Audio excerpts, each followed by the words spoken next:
Guys, next part মানে already ডাইনিংটা হয়ে গেছে। তো তার পাশে আরেকটা রুম ছিল, তো সেই রুমেরই কাজটা করছি আমরা এখন। অলরেডি ফিনিশিং সবে কমপ্লিট হলো, তো সেই কাজটারও ভিডিও তোমাদেরকে দেখাচ্ছি। সিলিংয়ে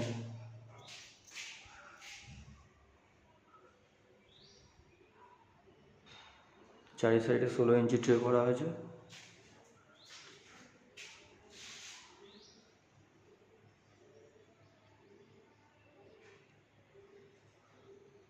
এটা এই সাইডে পর্দার জন্য ছাড়া হয়েছে, এদিকটা পর্দা হবে।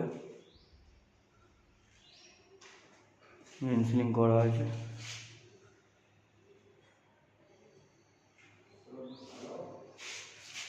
এদিকে 16 ইঞ্চি ট্রে করা হয়েছে। তো ভিডিওটা কেমন হচ্ছে সবাই কিন্তু লাইক কমেন্ট শেয়ার করো, অতি অবশ্যই কমেন্ট করে জানিও যে সিলিংয়ের ভিডিওটা কেমন হয়েছে। আর কারোর বাড়িতে যদি কাজ করানোর হয় অতি অবশ্যই আমাকে কমেন্ট করো।